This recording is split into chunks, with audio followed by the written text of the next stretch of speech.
Hi, I'm Don Merrill, and I'm talking with Tom Jenkinson, also known as Squarepusher. He's just released a new CD called Ufabulum, which the music review site AllMusic describes as having a post-apocalyptic soundtrack running through much of the CD. Here's the first cut on Ufabulum. It's called 4001. Let's listen. That was 4001 by Squarepusher. Mr. Jenkinson, thanks for talking with me. First, I wanted to tell you that I was introduced to you by a drummer with the band Pink Martini. His name is Martin Zarzar. Okay. And I interviewed him about a month ago for a CD release of his, a new CD of his, and he mentioned that you were one of his influences. I see. He wanted the opportunity when he created his music to work with other musicians. He said it was important to work with other musicians because he said it was important to not restrict yourself to a studio and do nothing but sample. And I said, well, what about something like the Amen beat and music that has sort of been graduated from those early tracks? And he said, well, someone like Squarepusher creates new music doing that. And he said that's what makes him innovative. And so I thought, oh, well, this must be someone who would be really good to talk to. Okay. I had never been introduced to your music before he mentioned your name.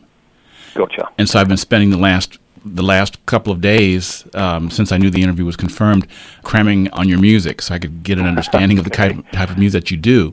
And it's very interesting music. It's got a lot of energy to it, and it's got a lot of, I don't know, the only word I can think of is avant-garde, but that's probably not how you would describe it. Well, I mean, it's actually, I welcome people's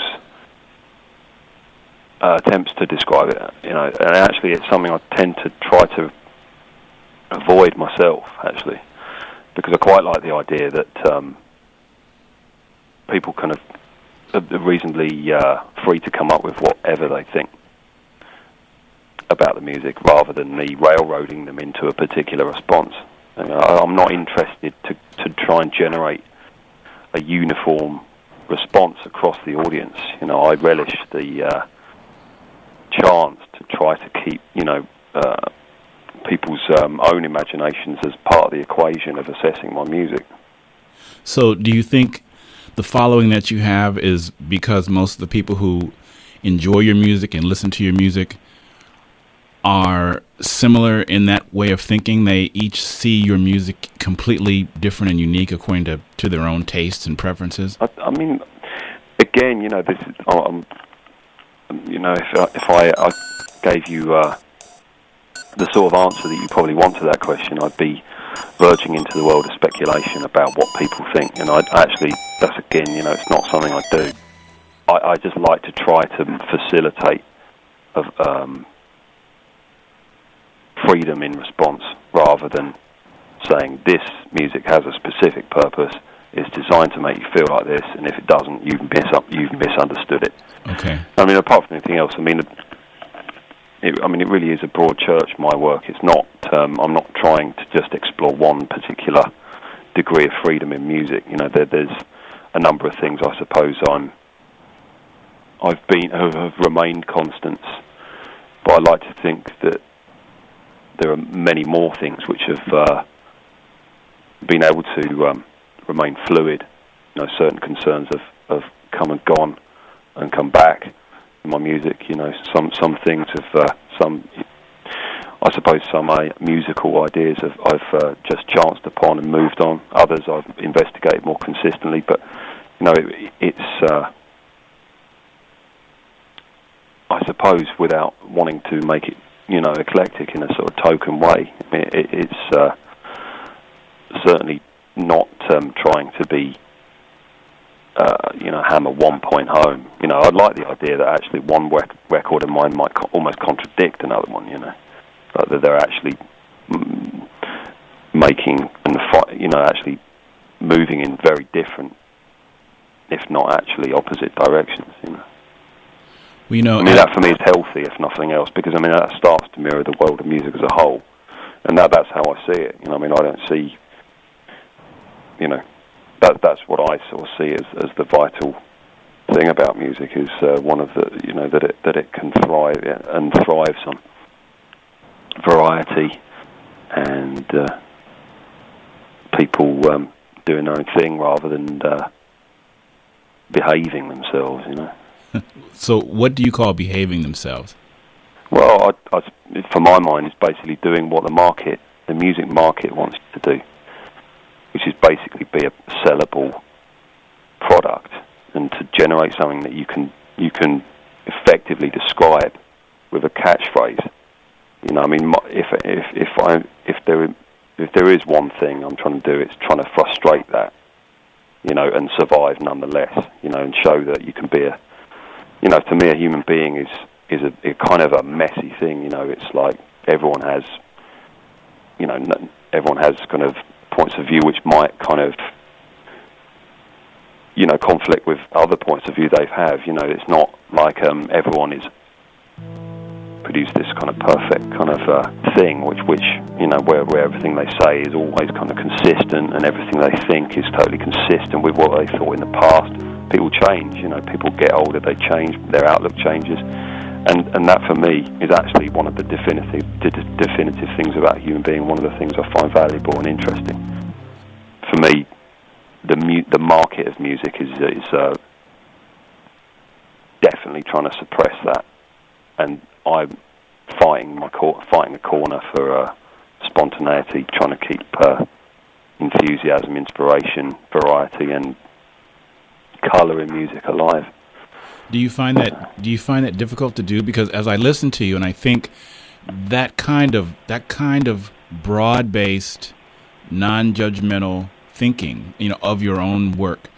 I mean, it really requires you to be able to be absolutely free with your thinking in your execution and your motives,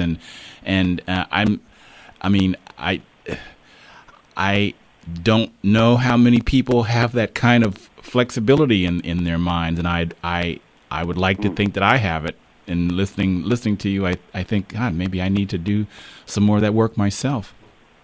I mean, listen, I mean, I'm again, you know, I'm really not trying to say that's right or wrong. You know, I got into music on the basis of listening to the radio. As a kid, I was just scanning through the various bands and the radio and just listening to what interested me, listening to what intrigued me, you know, and following instinct, I suppose. Goodness knows what at that age was guiding my judgments on what I found interesting. But that's in any case what I was going with, is just my, you know, the basic elements of whatever was my taste at that point, and so the idea of sort of dividing music up into genres and things you should do and things you shouldn't do was only something that I became made aware of, you know, much later in life, and possibly to that extent, you know, it's always seemed rather a lot less exciting and artificial, rule-based sort of outlook on it, where in reality, you know, music is a messy business, and all the more exciting for it. So then the messiness of the music and the messiness of humanity and is what gives your music the well, I don't think it'd be a stretch to call it vibrancy. I don't know. You know, I'm maybe in a roundabout kind of way. This is just me saying, look, I just do what I think is good. I just do what I like. I follow my taste. My taste changes. Some things interest me at certain points and not at others, which is why a given record, you know, will represent certain musical interests, and then a subsequent record won't represent them because I've changed my outlook, or I've just become different, become interested in different things. You know, I mean, it's, you know, obviously it's not the route to becoming the most well-paid musician in the business, right? Because, as I say, the business wants you to be consistent, and, well, more than consistent, it wants you to be a uniform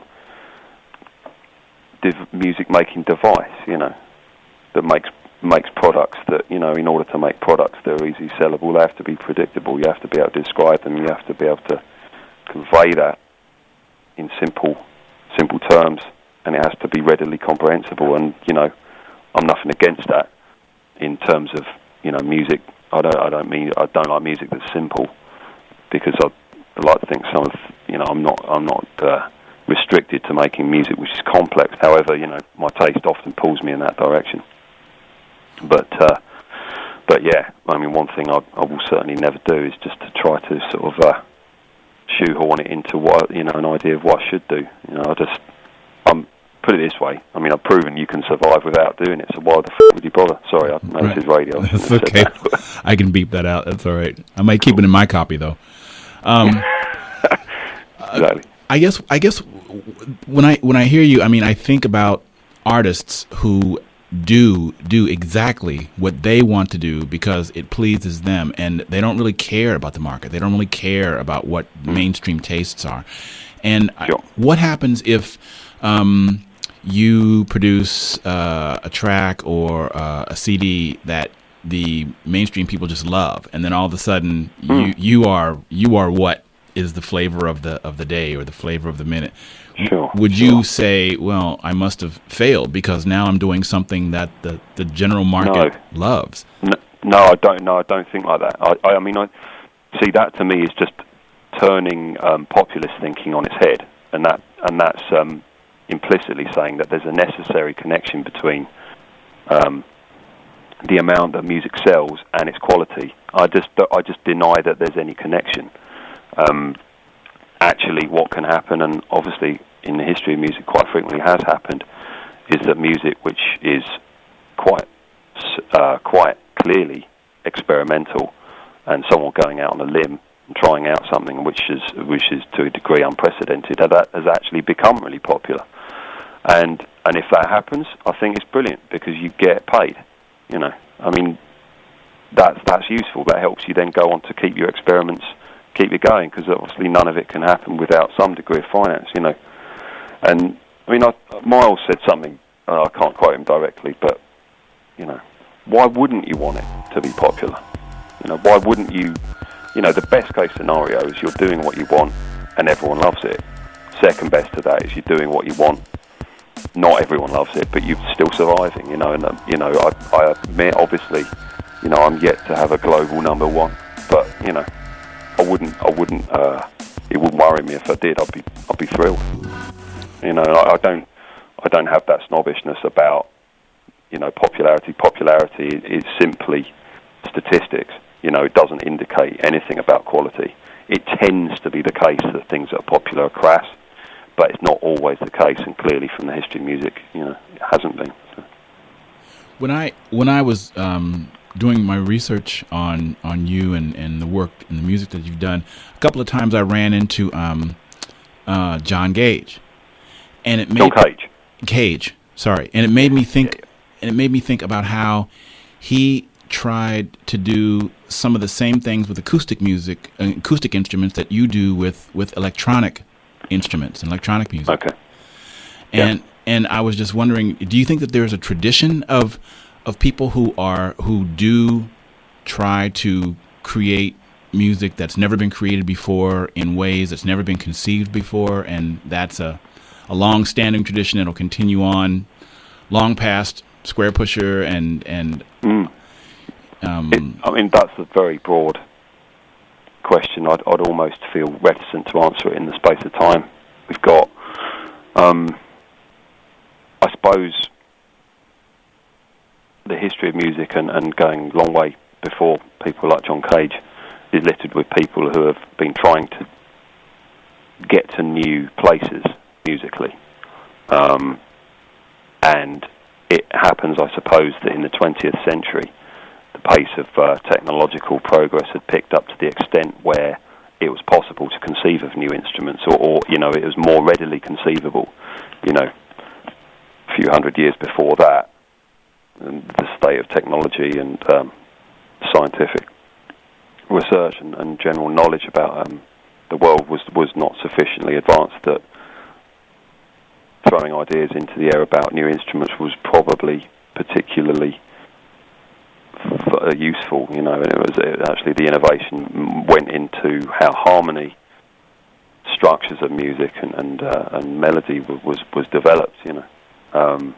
I think the technological progress being what it is, has become integrated and almost front and centre in terms of history of progressive music in the 20th century. However, I think it's actually just an outgrowth of what people have always been trying to do with music since the Greeks, which is I suppose, find new ways of getting to that emotional spectrum and thereby refreshing it.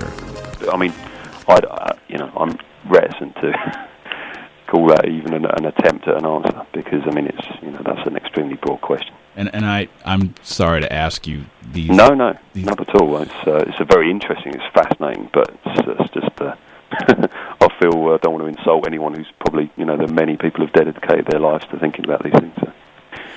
So when you go out on tour, is it your intention to introduce people to your latest music, or introduce people to you in general, or what's the goal when you go out on tour? Well, it varies.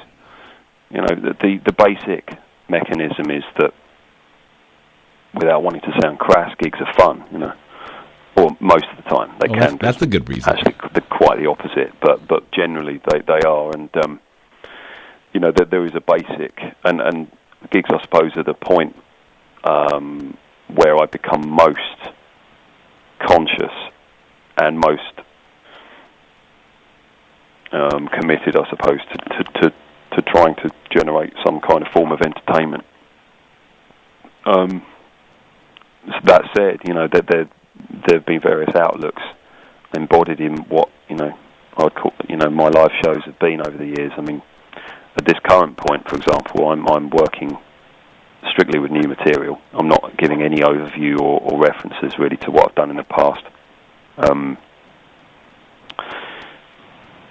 This, of course, could change as has done in the past. But what I was doing, say, 5 years ago was to try to give a slice of the old stuff with a generous helping of the new. I mean, I do generally tend to not want to get bogged down in playing the hits. Because, I mean, apart from anything else, it's boring, and I hate to sound a bit, like I'm really just only concerned as to my own entertainment. But the problem is that it's hard for me to deliver a heartfelt performance with any conviction, playing a piece that you've heard 1,000 times. You just think, well, this is old news, and I could probably, again, have several shades more success by basing a set on the tracks that everybody loves, the ones which rank up in the stats, as to sort of the big tunes. But I'm never going to do it. I didn't do it when I was younger. I'm never going to do it now. I can't be asked. And the people who are in the audience, they know you're not going to do it.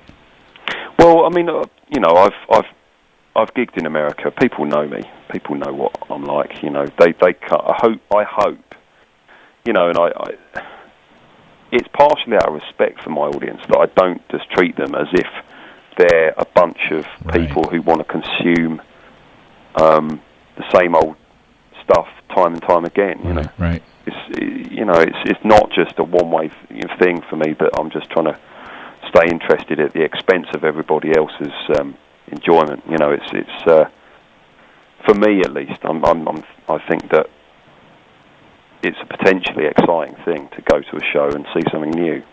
The fact that I bias it towards the new, maybe in some people's minds, aggravating, but I think it in the end at least promotes vitality, and it's one of the things that vitality for me is more valuable than predictability, and kind of dependability is something I find a bit inimical really to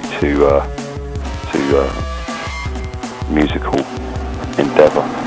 Well, I'm glad that I spent all of my time researching Ufabulum, which you released in mid-May. Yeah.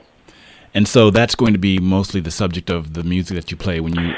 Yeah, I mean, I hate to. I suppose this is in order to preview the show, this piece, but I don't really want to tell everyone how it's going to be before they turn up. Okay. But because I'm actually now building in.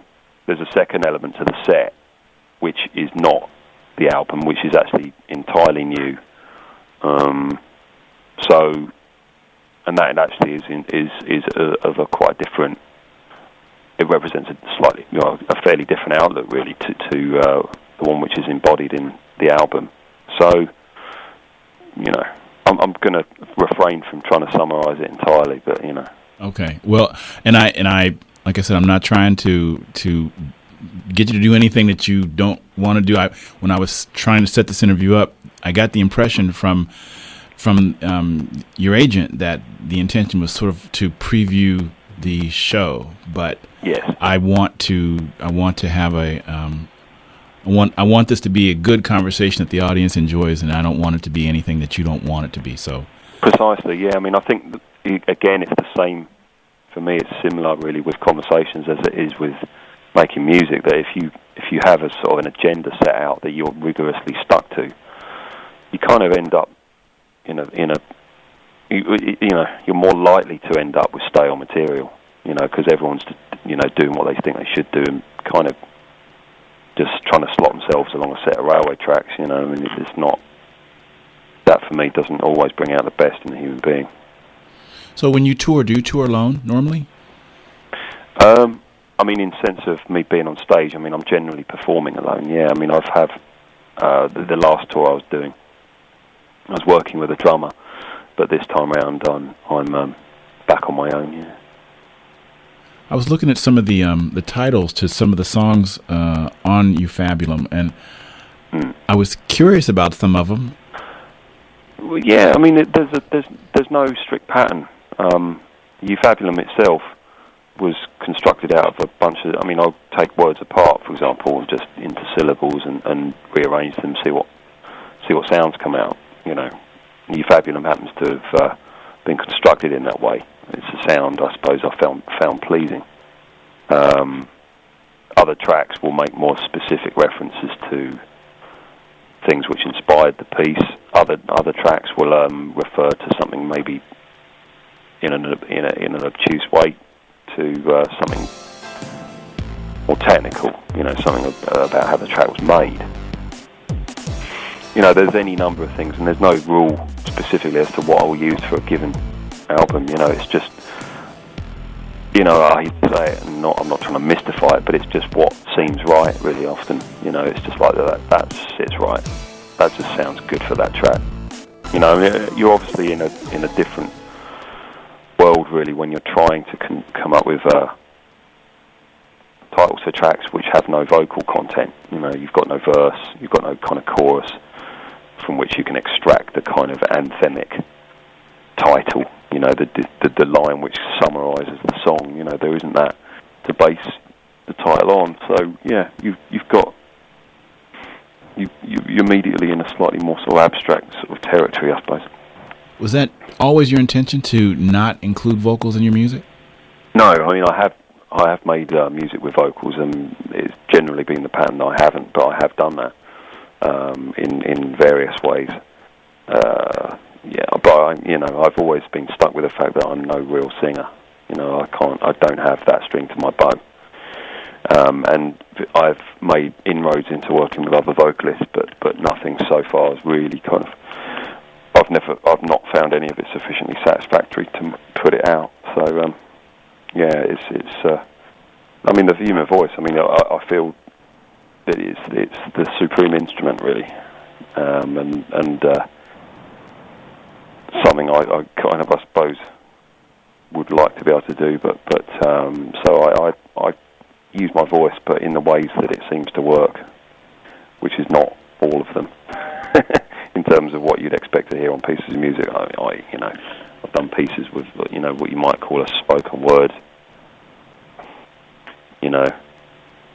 sort of stream of consciousness, so delivery, but there you go. It's not really being the general kind of trend. So what made Dark Steering the single that you wanted to release off the CD? I mean, on selecting tracks for albums and certainly in the process of writing them, I'm very much on my own, and I just employ my own judgment. But once it comes to things, like a single is, there's no two ways about it. It's a promotional tool. You're using that to try to grab the attention of the audience or the people out there who may well be interested. And at that point, I will default to other people's outlooks, and it just happened to be the one which everyone said, look, yeah, use that. And also, it so happened that the particular visual content which I generated for that track, which can be seen in the video. Yeah, I saw the video on YouTube. Yeah, exactly. Yeah, I mean, it also coincided with the fact that I was particularly happy with the visual aspects of that piece. So really, it just one of those things. It just seems to be the right one. Did you treat the visual aspects the same way you treated the musical aspects? I mean, you also wanted it to be very free-flowing and not with a whole lot of recognizable contemporary commercial structure. I mean, the basic point of view on that was to try to generate visual content which had a high degree of coherence with the sound. So, if anything, the visual aspects were actually bringing something to the experience of listening to the music. I mean, I remember having a conversation with Chris Cunningham about this years ago, and his idea, as he put it, at the time, was roughly that he saw making pictures which go along with music as a way of explaining them in a way of making it something reasonably abstract, like instrumental electronic music, making it more tangible, giving it a story, which is more readily, I suppose, without, it's just a more readily comprehensible artifact at that point. And to that end, I was trying to some extent to do this with these pieces, in the live show, so that the visual aspects are, in a way, trying to articulate a story, even if that's a very abstract story, a very kind of a short story which doesn't involve human beings, but a story nonetheless, and a sense of progression and a pictorial sort of development. I mean, it's all based on assumptions. I don't know whether it's going to help anyone understand or like the music or not, but it's an experiment of sorts. We'll see. So then, is it your intention to create a video or have a video created for each single you release?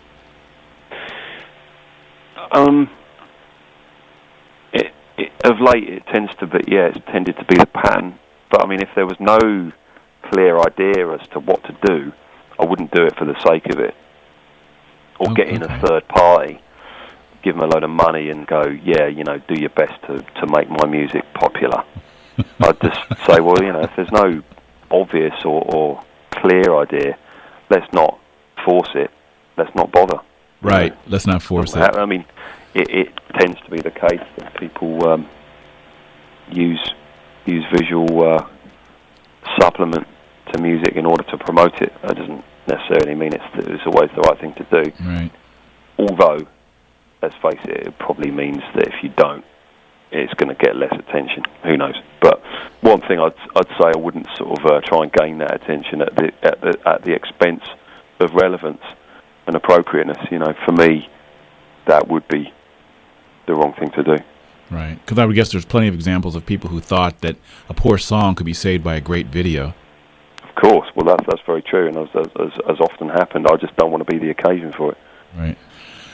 Well, I want to tell you, I really have enjoyed talking to you, and great. I'm going to listen to your music with the kind of thinking that doesn't let me get comfortable inside of a box.